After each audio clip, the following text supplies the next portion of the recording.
Here's a dirty little secret out there for you, something you probably should know about. I'm going to tell you more about this in just a minute, but first, listen to what President Bush had to say about the health of our nation's economy today. Last month, our economy added 110,000 new jobs, and that's good news for people here. 50 billion, 48 million, 79,280 with 70 cents. That's a huge number, as big as it's ever been. By the way, how much of that share is yours?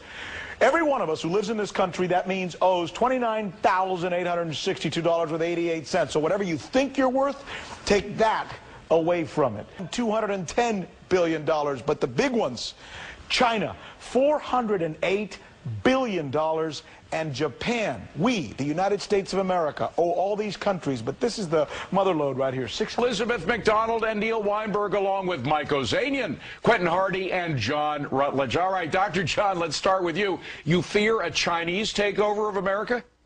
Of course there's a risk of being taken over, at least economically. You know, countries that spend too much money get taken over by countries that don't, because the stock market falls, the income falls, inflation goes up, the currency goes down, and basically the power shifts in the other hands. And by the way, it's $2 trillion of our securities they have. They're very worried about U.S. inflation and about the currency. That's why they're taking moves on their portfolio. I think we should be concerned. Here's the problem. You have a once great civilization decaying into populist consumerism in which self-indulgent voters vote themselves great programs and don't want to pay for them. It happened to Greece. It's happening to the U.S. I'm an old guy. It depends on how you use the money you borrow. Unfortunately, now we're squandering the money we're borrowing from China. We're not using it to increase productive assets. We're plowing it into government jobs, Department of Education, Department of Labor, all these bureaucrats. Those programs are up. The budgets are $300 billion. It's not going into helping our economy. Neil, a Chinese takeover?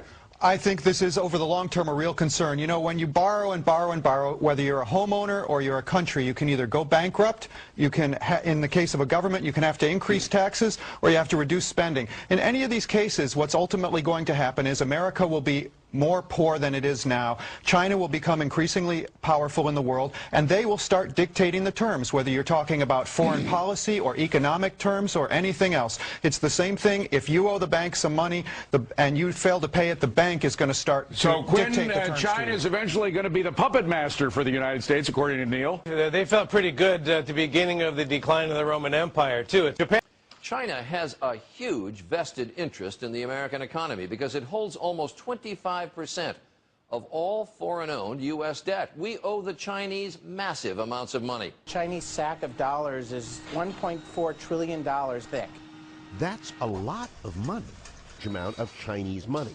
And moving that much wealth from one nation to the other will lower the value of the U.S. dollar, raise the value of Chinese money, with the unfortunate effect that then anything made in China becomes more expensive. China said this week, and this is a quote, "We hate you.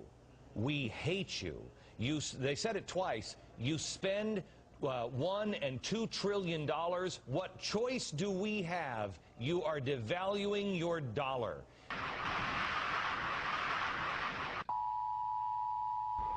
This is an emergency. This is not a test. The United States is currently under attack. Seek shelter immediately and await instructions from your local authorities.